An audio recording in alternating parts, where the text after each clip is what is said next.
बिस्मिल्लाहिर्रहमानिर्रहीम। अस्सलाम वालेकुम। खेलों की खबरों पर तबसरों और तज्जियों से स्कोर के एक और प्रोग्राम के साथ सैयद याह्या हुसैनी आपकी खिदमत में हाजिर है।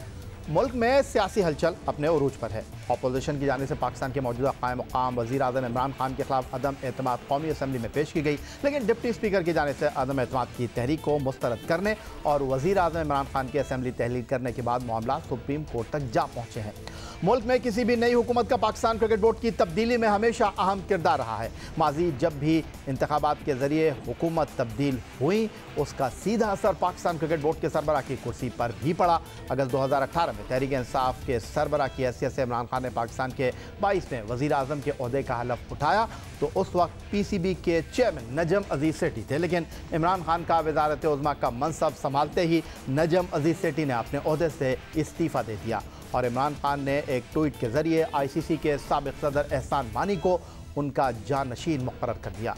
4 सितंबर 2018 को PCB के बोर्ड ऑफ गवर्नर्स ने एहसान मानी को 3 साल के लिए पाकिस्तान क्रिकेट बोर्ड का नया चेयरमैन बना दिया, मगर एक जानिब वज़ीर आज़म इमरान खान ने अपने ओहदे के 5 साल मुकम्मल नहीं किए और 3.5 साल में ही उनके खिलाफ अदम एतमाद की तहरीक पेश हुई। तो उससे कबल अगस्त 2021 में ही एहसान मानी अपने ओहदे से इस्तीफ़ा दे चुके थे, जिसके बाद चेयरमैन PCB के नए चेयरमैन का खुला-ए-फ़ाल साबिक़ कप्तान रमीज़ हसन राजा के नाम निकला, जिन्होंने 13 सितंबर 2021 को पाकिस्तान क्रिकेट बोर्ड के नए चेयरमैन का ओहदा संभाल लिया। अब मुस्तकबिल में सियासी हालात और नई हुकूमत की तब्दीली यकीनन पाकिस्तान क्रिकेट बोर्ड के नए सरबराह का तयन भी कर सकती है। पाकिस्तान क्रिकेट बोर्ड के मामलात और पाकिस्तान क्रिकेट बोर्ड के सरबराह के हवाले से आज के इस प्रोग्राम में गुफ्तगू करने के लिए हमारे साथ मौजूद हैं पाकिस्तान क्रिकेट बोर्ड के साबिक़ सरबराह lieutenant general retired Tauqeer Zia साहब। खुशामदीद कहेंगे जनरल साहब आपको प्रोग्राम में, और किस हद तक आप इस बात से इत्तेफाक करते हैं कि पाकिस्तान में हुकूमत बदली तो चेयरमैन क्रिकेट बोर्ड बदल गया? होता तो यही रहा है, लेकिन अभी अगर इंटरिम गवर्नमेंट आएगी, जब तक इलेक्शन नहीं होते, तो मुझे नहीं लगता कि इंटरिम गवर्नमेंट जो है वो शायद क्रिकेट बोर्ड का चेयरमैन चेंज करे। वैसे भी मेरी तो ख्वाहिश यही होगी कि ये ना चेंज करें और जो इन्होंने अपना विजन दिया हुआ है, जिस तरीके से हैंडल कर रहे हैं रमीज राजा, इसको कंटिन्यू करने दें। इसका ताल्लुक सियासत के साथ होना नहीं चाहिए। जनरल साहब, अगर मैं आपसे ये जानना चाहूँ कि आपने आज से 20 साल पहले जब पाकिस्तान क्रिकेट बोर्ड के सरबराह थे, आपके पास ये ऑप्शन मौजूद था कि आप इंटरनेशनल क्रिकेट काउंसिल की सदारत करते, लेकिन आपने एहसान मानी साहब को इंटरनेशनल क्रिकेट काउंसिल की सदारत के लिए मुंतखब किया और आपने इस ओहदे से अपने आप को पीछे किया। लेकिन वो पाकिस्तान क्रिकेट बोर्ड में कहा जा रहा था कि इमरान खान साहब का बेहतरीन इंतखाब है, लेकिन 3 साल उनके और वसीम खान के जिस तरह रहे और उसके बाद ख़ुद ही उनको कंटिन्यू नहीं किया या उन्होंने मुस्ताफ़ी होकर अलग होने का फ़ैसला किया, इसके बारे में आप क्या कहेंगे? कि इमरान खान साहब तो ये कहते थे कि जनाब क्रिकेट में क्रिकेट और सियासत को अलग होना चाहिए और जो भी वज़ारत उज़्मा के मनसब पर आए, ऐसा नहीं होना चाहिए कि वज़ीर आज़म या सदर अपनी मर्ज़ी से क्रिकेट बोर्ड के सरबराह का इंतखाब करें। या मैं इन दोनों बातों का आपको जवाब दे देता हूँ। पहले तो आते हैं ICC के चेयरमैन का जब इंतखाब हुआ था, मैं अभी भी जेन्युइनली समझता हूँ कि मैं ICC के प्रेसिडेंट की हैसियत से मैं अनफिट हूँ। मेरी इतनी काबिलियत नहीं थी कि मैं ICC को हैंडल कर सकता। 1 दूसरा ये है कि मैं एक सर्विंग आर्मी ऑफिसर था और सर्विंग आर्मी ऑफिसर जो वो इतना टाइम जो है क्रिकेट की तरफ नहीं दे सकता, जबकि हमारे हालात आप देख ही रहे थे कि उस वक्त हमारे हालात क्या थे। तो मेरी प्रेफरेंस जो है वो तो हमेशा फौजी रही है। ICC के चेयरमैन की काबिलियत मेरे पास नहीं थी और मैंने यही अपना तो एहसान मानी को इसलिए उसका नाम पेश किया था क्योंकि वो बहुत देर ICC में रह चुके हुए थे। पाकिस्तान क्रिकेट बोर्ड के साथ भी उनका ताल्लुक था और he was the best choice for ICC, इसलिए मैंने वो फैसला जो अपना सुनाया और मैं उसको नहीं हैंडल कर सकता था। जहां तक ये ताल्लुक है एहसान मानी का, जो पाकिस्तान का चेयरमैन, जो क्रिकेट बोर्ड के चेयरमैन बने और वसीम खान को वो लेके आए, बात कहने की ये है कि जिन हालात में पाकिस्तान चल रहा था, उन हालात में तो क्रिकेट बोर्ड को चलाना एक बहुत बड़ा चैलेंज था।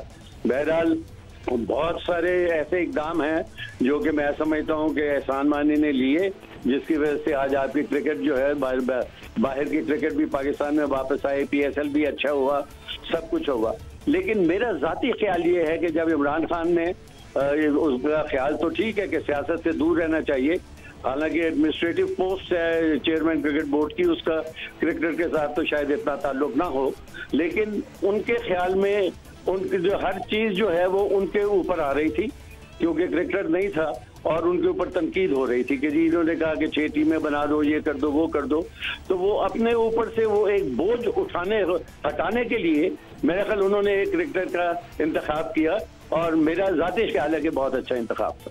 अच्छा जनरल साहब, आप हमारे साथ टेलीफोन लाइन पर मौजूद रहेंगे। कुछ बात पाकिस्तान क्रिकेट टीम के साबिक कप्तान मोहम्मद हफीज़ साहब की कर लेते हैं, जिनका कहना यह है कि हुकूमत की तब्दीली के साथ नए चेयरमैन के इंतखाब के वो खिलाफ हैं। इस साल 25 जनवरी को हमारे प्रोग्राम में उन्होंने गुफ्तगू करते हुए कहा था कि पाकिस्तान क्रिकेट बोर्ड में चेयरमैन का इंतखाब जमहूरी तरीके से नहीं होता। जब भी मुल्क में नया वज़ीर आज़म आता है वो अपना बंदा पाकिस्तान क्रिकेट बोर्ड में बतौर चेयरमैन तैनात कर देता है। हमारी जो मैनेजमेंट पाकिस्तान क्रिकेट बोर्ड में आती है, वो सबसे पहले जो इंतखाब होता है पाकिस्तान के चेयरमैन का, उसके करने का तरीका जो है वो अपॉइंटमेंट है, वो सिलेक्शन है। हम किसी भी तरीके से जो है ये हमें इसको करने की ज़रूरत है कि हम इसको क्लियरली जो है वो एक अलहदा करें, एक इलेक्ट्रोल जो सिस्टम है उसके थ्रू हमारा जो चेयरमैन है, ताकि जो हमारी जो सियासत इन्फ्लुएंस है, जो पॉलिटिकल इन्फ्लुएंस है, जी ऑब्वियसली जो हमारा जो पॉलिटिकल इन्फ्लुएंस है हमारे चेयरमैन की अपॉइंटमेंट के ऊपर, हमें वो नहीं रखना चाहिए। क्योंकि पहले भी ऐसे होता गया कि अपनी पसंद का बंदा चेयरमैन लग गया, उसको क्रिकेट का पता है या नहीं पता, वो इस फील्ड से जानने वाले हैं या नहीं हैं, उनको जो है यहाँ पे जो है वो पोस्ट दे दी गई और वो बैठे हुए हैं। टाइम गुजरता जा रहा है, पाकिस्तान के खिलाफ डिसीजन हो रहे हैं, आईसीसी मीटिंग्स के अंदर जाके बोलने के काबिल नहीं है, उनको क्रिकेट की समझ नहीं है, बड़े बड़े जो पब्लिसिटी स्टंट हैं वो किए जा रहे हैं, अपनी पर्सनल प्रोजेक्शन के लिए काम किए गए हैं हमेशा। तो हमें ये देखना है कि हमारा जो पॉलिटिकल इन्फ्लुएंस है वो हमारे पाकिस्तान क्रिकेट बोर्ड के ऊपर भी ना आए। जब वो आप चीज़ें को क्लियर कर देंगे और आसान कर देंगे सबके लिए कि उसकी अपॉइंटमेंट जो है वो थ्रू एक प्रोसेस होनी चाहिए, थ्रू एक जो रीजनल जो भी आपके पास जो सेटअप है, जब उसके थ्रू होगा। अभी ये जो सेटअप किया जाता है इसमें किसी भी तरीके से आप ट्रांसपेरेंट जो वे है उसकी इम्प्लीमेंटेशन नहीं हुई भी अभी तक। ये थे जनाब पाकिस्तान क्रिकेट टीम के साबिक टेस्ट कप्तान मोहम्मद हफीज़, जिन्होंने मौजूदा सियासी सूरत हाल पर भी तबसरा किया है। और इसी तनाजुर में अगर हम साबिक कप्तान वसीम अकरम और वक्कार यूनुस, जिनको 2Ws कहा जाता था, उनकी बात करें तो सोशल मीडिया पर वो भी खासे मुतारिक हैं। और इमरान खान साहब की तस्वीर लगाते हुए लिखा है वसीम अकरम साहब ने कि क़यादत करने, लड़ने और जीतने के लिए इमरान खान पैदा हुए हैं, अपने लिए नहीं बल्कि वो जिनकी नुमाइंदगी करते हैं उनके लिए अच्छा परफॉर्म करते हैं। फिर वकार यूनुस साहब की अगर मैं बात करूं तो उन्होंने अपने ट्वीट में लिखा है, कप्तान आप पर हमेशा हमें फ़ख्र है और आपने जो है वो मास्टर स्ट्रोक खेला है। तो जनरल साहब, आप किस तरह देख रहे हैं क्रिकेटर्स को इस सियासी सूरत हाल में जो है वो अपनी राय देते हुए? देखो यह बात यह है कि वो चूंकि इनकी टीम के साथ थे, इमरान खान के साथ, उनके पास तो कोई चॉइस नहीं है ना। जब इमरान खान ये कहते हैं कि बुज़दार को वो वसीम अकरम प्लस की बात करेंगे तो वसीम अकरम तो उनके खिलाफ कोई बात नहीं कर सकता।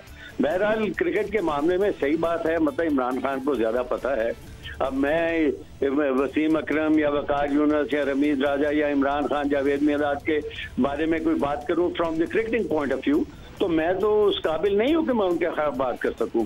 लेकिन मैं ये समझता हूं कि दुनिया में आप जहां भी देख लो, स्वाय एक दो मुल्क के कहीं भी कोई क्रिकेटर जो है वो आपका वो चेयरमैन नहीं है।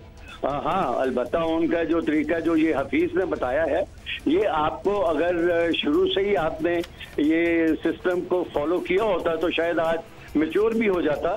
लेकिन एकदम उसको चेंज करना मेरे ख्याल में ना ये सियासी जो पॉलिटिशियंस है वो करेंगे, क्योंकि मेरे ख्याल में हर एक आदमी का अपना एक नजरिया है। यस, आप जमहूरी चीज लाना चाहते हैं, उसमें पूरी आप अपनी जनरल बॉडी को इन्वॉल्व करें, उसमें सिलेक्शन जो है या वोटिंग के जरिए करें और आप चेयरमैन बना दें। लेकिन बात कहने की ये है कि जो भी चेयरमैन आता है, मैं तो हमेशा से इसी ख्याल में हूँ कि वो अपनी इज्जत के खातिर ही आता है, अपनी इज्जत बचाता है। ये नहीं है कि वो किसी चीज को खराब करेगा, चाहे वो नजम सेठी हो, चाहे वो मैं हूँ, चाहे शहरियार साहब हो, कोई हो। लेकिन बहरहाल ये जो तरीकाकार आपका भी चलता आ रहा है, ये तो चलता ही रहेगा अनलेस समबडी चेंजेस इट। बिल्कुल ठीक है जनरल साहब, आपकी बात अपनी जगह मौजूद है। हम पाकिस्तान क्रिकेट बोर्ड के आप साबिक सरबराह रहे हैं, लेकिन गुज़िश्ता रोज़ इमरान खान साहब टेलीफोन पर आवाम के सवालों के बराह रास्त जवाब दे रहे थे और एक सवाल के जवाब में उन्होंने कहा कि शारजा के एक फ़ाइनल का उन्होंने जो है वो जिक्र करते हुए कहा कि उनको पता चला कि उनके 4 खिलाड़ी जो हैं उनके बारे में उनके पास ये खबर थी कि जनाब उन्होंने जो है वो मैच को फिक्स कर दिया। तो उन्होंने ग्राउंड में खड़े होकर उन खिलाड़ियों को ये मैसेज दिया कि जनाब आपने जो है वो टीम के लिए खेलना है। उन्होंने कहा क्या था असल में, वो मैं आपको पहले सुना देता हूँ। मैं क्रिकेट कैप्टन था, ये कोई 30-32 साल की मैं क्रिकेट खेलता था तब। तो मुझे एक पता चला कि हमारे 4 खिलाड़ियों को पैसे ऑफर किए गए। वो फाइनल था शारजा के अंदर, फाइनल था ऑस्ट्रेलिया और पाकिस्तान का। तो वहाँ उन्होंने कहा कि हमारे 4 प्लेयर्स को उन्होंने ख़रीद लिया है। और आगे कल मुझे रात को टेलीफोन आया, बल्कि जावेद मियां था मेरे जो वाइस कैप्टन थे, उन्होंने मुझे रात को 2 बजे जगा के टेलीफोन किया कि कल हमारे 4 प्लेयर बिक गए। मैंने सारी टीम को बुलाया मैच से पहले, उसमें से सब वो याद भी होगा उस टीम को। मैंने सबको खड़ा किया, सारा क्राउड भरा हुआ था मैच शुरू होने से पहले पिच के बीच में। मैंने कहा मैं आज सबको एक एक को आपको देख रहा हूँ। किसी ने भी सही माने में क्रिकेट ना खेली, क्योंकि मुझे पता है जुए की ऑफर है। मैंने कहा मैं सिर्फ तुम्हें टीम से नहीं निकालूंगा, मैं तुम्हें जेलों में डलवाऊंगा। जनरल साहब, इमरान खान साहब का ये जो बयान था वो आपको दिखाने का बुनियादी मकसद ये था कि पाकिस्तान क्रिकेट टीम के साबिक कप्तान रहे, 92 में पाकिस्तान उनकी क़यादत में वर्ल्ड कप जीता, और करप्शन के हवाले से वो कहते हैं कि मैं खड़ा हूँ, करप्शन को बिल्कुल एक्सेप्ट नहीं करूँगा। लेकिन मैं दूसरे अगर हवाले से आपसे ये बात करना चाहूँ, क्रिकेट के हवाले से हम बात करते हैं कि जनाब एक बार जिसने मुल्क का सौदा कर दिया उसको दोबारा नहीं खेलना चाहिए। और जस्टिस कयूम रिपोर्ट की अगर हम बात करते हैं तो वो आप जब पाकिस्तान क्रिकेट बोर्ड के सरबराह थे आप उसको लेकर आए। लेकिन दूसरी तरफ अगर हम देखते हैं तो जब वज़ीर आज़म पाकिस्तान बने थे इमरान खान साहब, तो बनी गाला में वो किरदार इमरान खान साहब के इर्द गिर्द थे जो कि जस्टिस कयूम रिपोर्ट में शामिल थे, और आज भी वो लोग इमरान खान साहब को जो है प्रेस कर रहे हैं। तो आप इस पर क्या कहना चाहेंगे कि एक तरफ वो कहते हैं कि करप्शन नहीं होनी चाहिए, लेकिन क्रिकेट जो उनका सही मानों में ग्राउंड था वहाँ पर वो करप्शन ख़त्म कर सकते थे, कोई लाइन ड्रॉ कर सकते थे, नहीं किया उन्होंने? आप ठीक कह रहे हो याया। बात कहने की ये है कि अब तो उसको पता नहीं कितने साल हो गए, 2000 में वो पब्लिश हुई थी रिपोर्ट, और आप सबको मालूम है कि जस्टिस कयूम की रिपोर्ट में क्या लिखा था, और बाद में जस्टिस कयूम ने खुद क्या कहा था। उन्होंने ये कहा था कि मैं बहुत सारे लोगों को जिनको मैं पसंद करता हूँ उनको मैं इतनी सजा नहीं दे सकता था, लेकिन अगर आप देख लें तो हमने भी मतलब कप्तान नहीं बनने दिया, किसी को नहीं लेके आए। कोई भी मेरे जमाने में तो खैर कोई किसी पोस्ट में नहीं था, और उनको चेंज करके वकार यूनुस को भी बनाया। हो सकता है वकार यूनुस का भी नाम तो खैर जस्टिस कयूम की रिपोर्ट में था। बहरहाल मैं जो आदमी बहुत सारी चीजें कह जाता है लेकिन उसके ऊपर अमल करना मुश्किल हो जाता है, क्योंकि फिर आपके पास यहाँ रिप्लेसमेंट नहीं होती, यहाँ आप उसके साथ दोस्ती यारी के अंदर रहते हैं।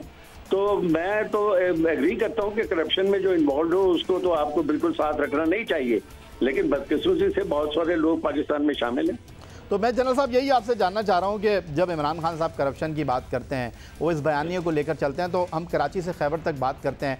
क्रिकेट एक ऐसा खेल है जिस पर सब खड़े होते हैं, और ख़ास तौर पर जब इंडिया से हमारा मैच होता है तो सिर्फ एक ही आवाज़ होती है, पाकिस्तान जिंदाबाद। तो इमरान खान साहब एक तरफ करप्शन की बात करते हैं और दूसरी तरफ जो जस्टिस कयूम रिपोर्ट के किरदार हैं जो आज भी इमरान खान साहब को सपोर्ट करते हुए दिखाई दे रहे हैं, वो इमरान खान साहब के इर्द गिर्द। देखो बात ये है कि वो अगर जस्टिस कयूम की रिपोर्ट, मतलब मैं उनके कहने के ऊपर नहीं, जो उनकी रिपोर्ट है, अगर उनको सबूत कोई ऐसे नहीं मिले तो उन्होंने उनको क्लियर कर दिया या थोड़ी बहुत सजा दी।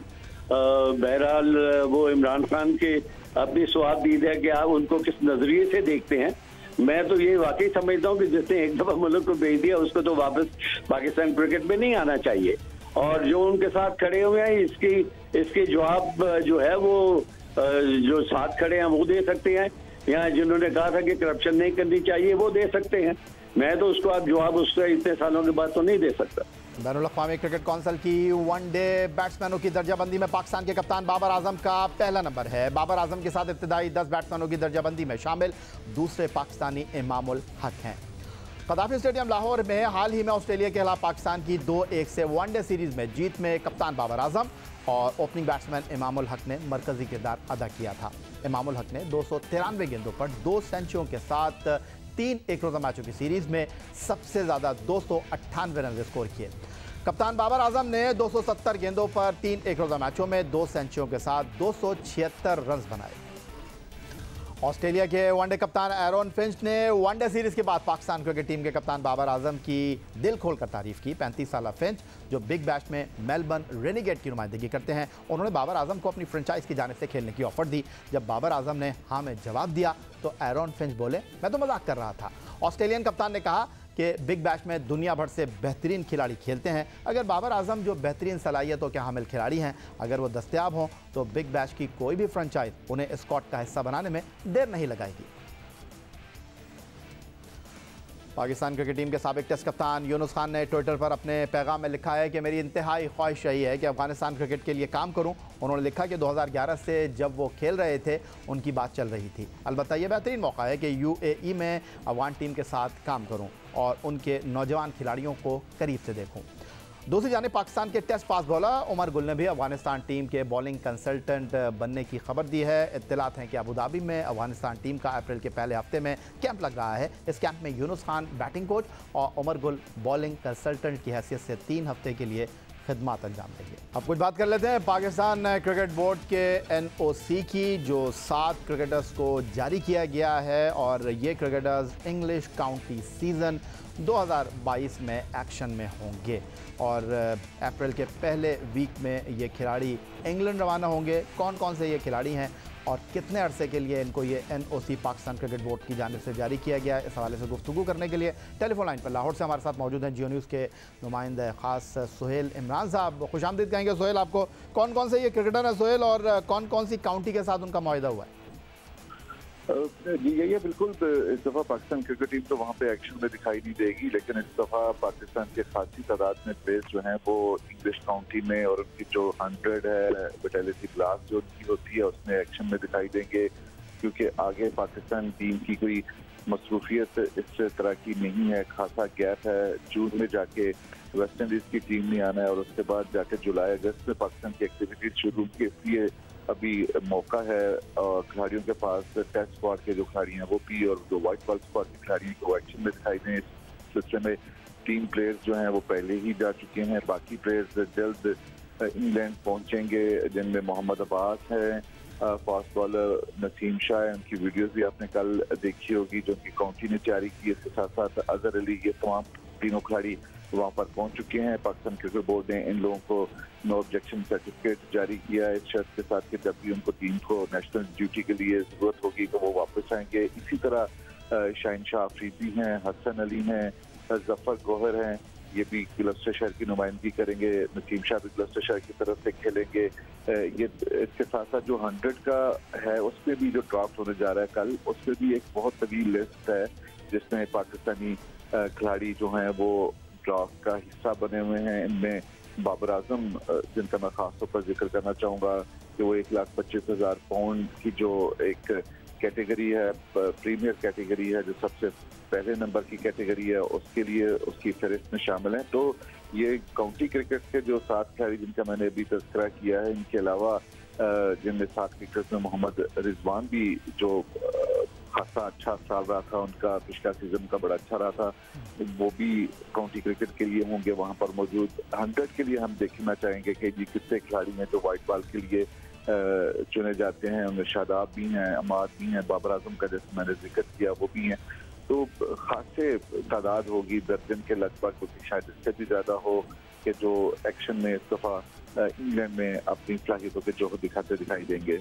बहुत शुक्रिया सोहेल इमरान हमारे साथ मौजूद थे लाहौर से और बता रहे थे कि पाकिस्तान के वो कौन कौन से खिलाड़ी हैं जो इंग्लिश काउंटी सीज़न 2022 में एक्शन में होंगे।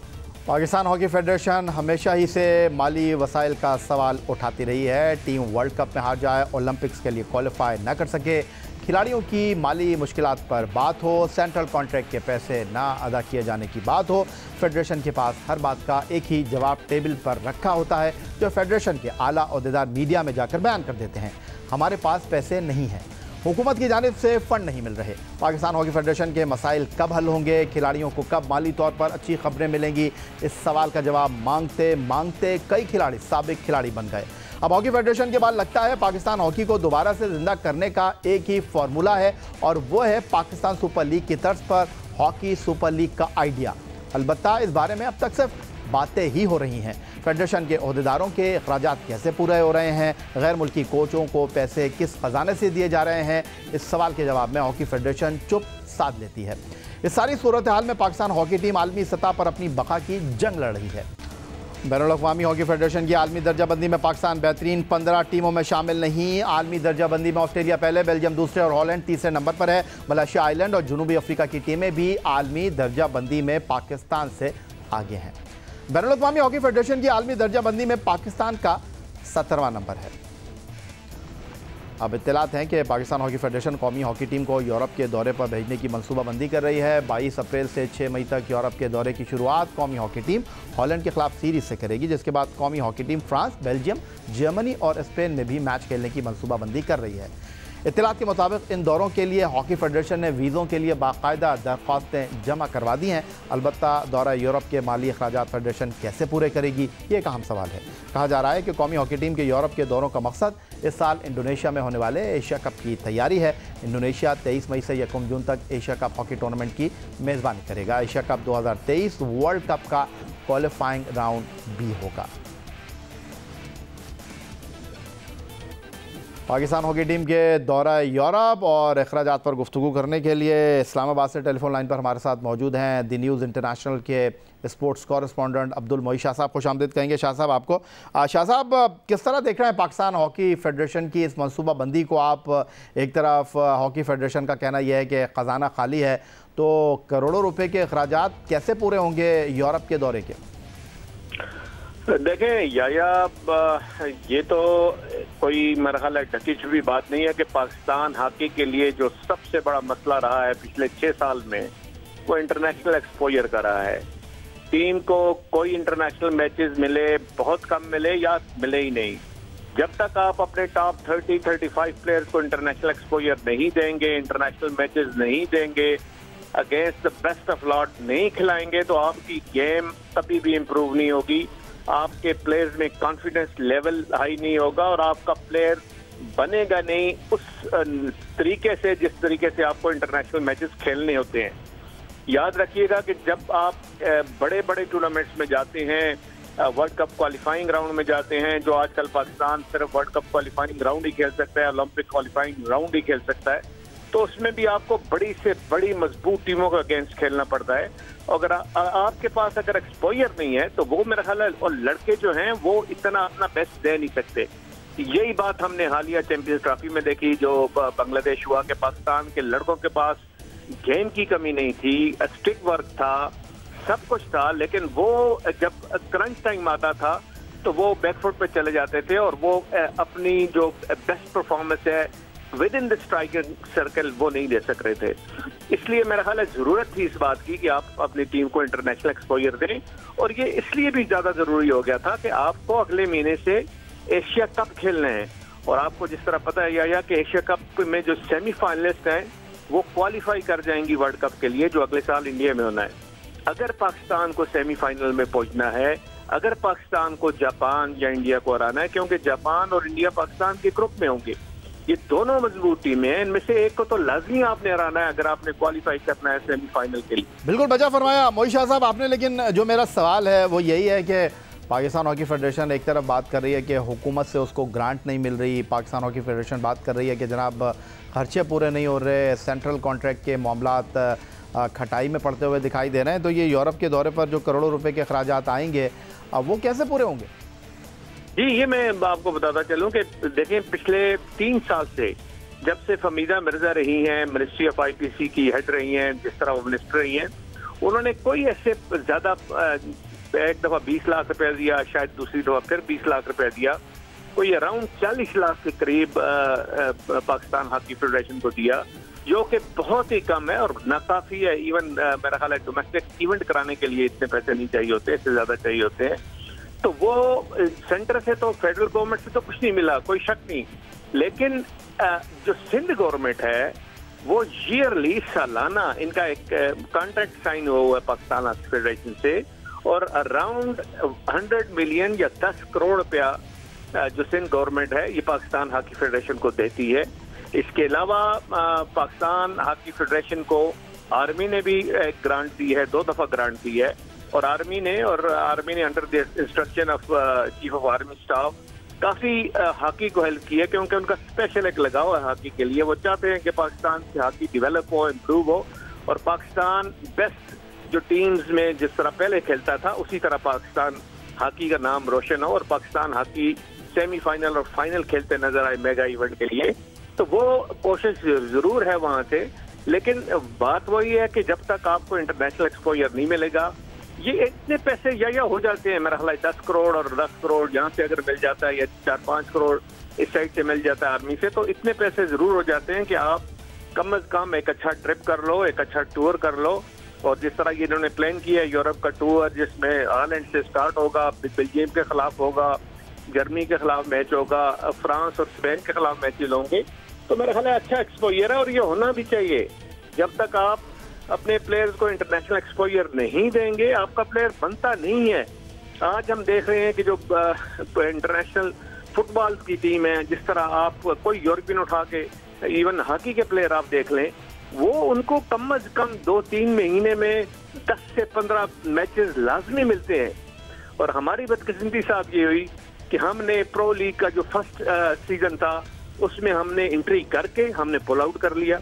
जब पुल आउट कर लिया तो आपकी रैंकिंग इतनी गिर गई कि आज आपकी ranking Pakistan is now world number 18वीं पोजीशन है पाकिस्तान की, जो कि एक बहुत एक सब जो हॉकी फैंस के लिए बड़ा लम्हा फिक्रिया है। बहुत शुक्रिया आपका। अब्दुल मोईन शाह साहब हमारे साथ मौजूद थे। पाकिस्तान हॉकी टीम जनाब यूरोप का दौरा कर रही है और इस हवाले से गुफ्तगू कर रहे थे अब्दुल मोईन शाह साहब। और अब हॉलैंड से हमारे साथ टेलीफोन लाइन पर मौजूद हैं पाकिस्तान हॉकी टीम के साबिक कप्तान, ओलंपियन गोलकीपर सलमान अकबर साहब। खुशामदीद कहेंगे आपको सलमान अकबर साहब।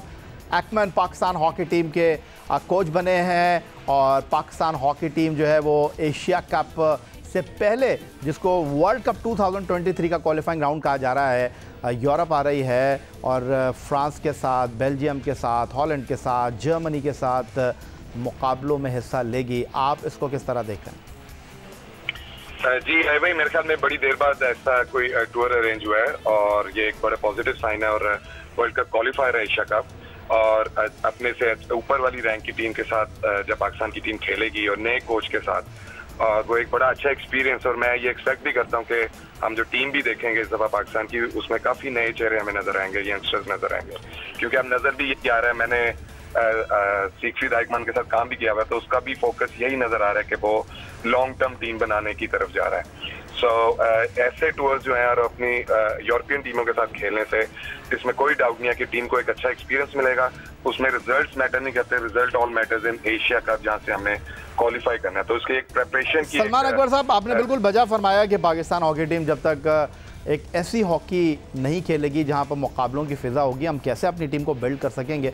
लेकिन फिर घूम फिर कर वही सवाल आ जाता है, कई बार आपसे इस तरह का सवाल हुआ है। अच्छी चीज़ हो रही है, उसको अप्रिशिएट करना चाहिए, लेकिन जो हकीकत है उससे मुंह नहीं मोड़ना चाहिए। हमारे अपने हॉकी टीम के साबिक कप्तान ओलंपियंस का शिकवा ये रहा है कि जब उनको हॉकी फेडरेशन बागडोर देती है, ना उनके साथ कोई अच्छा कॉन्ट्रैक्ट किया जाता है, ना उनकी बात मानी जाती है, ना टीम को गैर मुल्की दौरों पर भेजा जाता है। लेकिन जब कोई गैर मुल्की कोच आता है तो हर चीज़ जो है वो लाइन हाजिर हो जाती है। तो आप इसको किस तरह देखें? यही भाई, ये मेरे ख्याल में इसमें हम इसको इस तरह देख सकते हैं कि जो कोच, अगर फॉरनर कोच आता है तो वो आपके साथ जब कॉन्ट्रैक्ट करता है तो वो कुछ टर्म एंड कंडीशंस लेके आता है और वो उस पर स्टिक रहता है, और उसके पास ये विंडो ओपन होती है कि अगर उसकी ये जो भी चीज़ें होंगी वो नहीं पूरी होंगी तो वो कभी भी जा सकता है। और ऐसे हमने माजी में भी देखा है कि बड़े बड़े कोचेज ऐसे पाकिस्तान टीम को छोड़ के गए हैं। तो इसमें हम ये भी देख सकते हैं कि जिस तरह अगर लोकल कोचेज हैं, उनको भी अगर उनको लगता है कि वो इतने प्रोफेशनल हैं और उनकी इतनी कैपेसिटी है कि वो पाकिस्तान टीम को बैक ऑन ट्रैक ला सकते हैं, तो उनको भी अपने उन टर्म एंड कंडीशंस पे स्टिक रहना चाहिए हायर होने से पहले। ये मेरे ख्याल में गलती जो जब ये हायर होते हैं वहां पे होती है कि ये अपने टर्म एंड कंडीशंस रखते तो होंगे बट उन पे फिर बाद में स्टिक नहीं रहते, फिर वो बीच में कॉम्प्रोमाइजेज ठीक हो गया सलमान अकबर साहब। लेकिन हॉकी फेडरेशन के ऊपर बहुत ज़्यादा तनकीद इस बात की होती रही है कि माजी में जो गैर मुल्की दौरे हुए हैं उनमें हॉकी फेडरेशन के ऑफिशियल जो हैं वो ज़्यादातर दिखाई दिए हैं और इसीलिए फेडरेशन के ऊपर तनकीद होती रही है कि जनाब एक तरफ आप बात करते हैं हॉकी को ऊपर ले जाने की, लेकिन जब गैर मुल्की दौरे होते हैं तो हॉकी फेडरेशन के अपने ऑफिशियल वीज़े लगवा लेते हैं, वो जनाब सैर सपाटे पर रवाना हो जाते हैं। तो क्या इस बार भी ऐसा होगा? ये मुझे तो नहीं पता, लेकिन यस ये प्रैक्टिस काफी बहुत ज्यादा पाकिस्तान हॉकी में होती रही है और रिसेंट पास में भी हुई है। और अब देखेंगे, अब मैं इस पे तो नहीं कह सकता अब होगा कि नहीं होगा, होना नहीं चाहिए, बिल्कुल पहले भी नहीं होना चाहिए, अब भी नहीं होना चाहिए और आने वाले वक्त में भी नहीं होना चाहिए, क्योंकि उससे काफी आप अपना जो है फाइनेंस मैनेज कर सकते हैं, वो चीज अपने आप टीम में लगा सकते हैं, अपने प्लेयर्स पे लगा सकते हैं, उसकी प्रेपरेशन में लगा सकते हैं, अपने डोमेस्टिक स्ट्रक्चर में लगा सकते हैं। तो वहां से अगर इस चीज को अगर पाकिस्तान हॉकी से खत्म कर दिया जाए, मैं समझता हूँ कि एक बहुत अच्छी परसेंटेज में जो financial issues Pakistan hockey federation को आते हैं वो भी कवर हो सकते हैं। तो ये डिपेंड करता है कि जो ऑफिस में बैठा हुआ कि उनका विजन क्या है, कि वो इस चीज को कैसे देखते हैं। और मुझे और हम जैसे काफी ज्यादा प्लेयर्स, हमें आज तक ये बात नहीं समझ आई कि इसकी क्या जरूरत है, क्योंकि इससे कभी तो कोई फायदा तो हुआ नहीं है। उल्टा ऐसे लोग जब टीम के साथ जाते हैं, टीम पे एक्स्ट्रा प्रेशर बिल्ड हो जाता है, क्योंकि फिर वो प्लेयर से भी बात करते हैं, कोच उनको कुछ कहते हैं, ऐसे जो भी हमारे रिस्पेक्टेड ओलंपियंस साथ जाते हैं तो वो अपनी उनको प्लेयर्स को राय मशवरे देते हैं। तो ये चीज बिल्कुल खत्म होनी चाहिए, पहले भी नहीं होनी चाहिए थी, अब भी नहीं होनी चाहिए और आने वाले वक्त में भी नहीं होनी चाहिए। इससे पाकिस्तान हॉकी का फायदा ही फायदा है, नुकसान बिल्कुल भी नहीं। बहुत शुक्रिया आपका सलमान अकबर, पाकिस्तान हॉकी टीम के साबिक कप्तान, ओलंपियन, गोलकीपर हमारे साथ हॉलैंड से मौजूद थे, जहां Pakistan hockey team Asia cup hockey tournament की तैयारियों के सिलसिले में मुकाबलों में हिस्सा लेने के लिए जा रही है। यही आज का हमारा ये प्रोग्राम था। ट्विटर पर आप हमें फॉलो कर सकते हैं, फेसबुक पर हमारा पेज score.geo-news, जहाँ जाकर आप इस प्रोग्राम की क्लिप्स एक बार फिर देख सकते हैं और आप हमें ईमेल कर सकते हैं, अपनी राय से आगाह कर सकते हैं score@geo.tv पर। इस दुआ, इस उम्मीद, इस तवक्को के साथ कि पाकिस्तान में खेल और खिलाड़ी तरक्की करते रहें, सैयद यार हुसैनी को स्कोर की पूरी टीम के साथ अगले प्रोग्राम तक के लिए इजाज़त दीजिए। अल्लाह हाफ़िज़।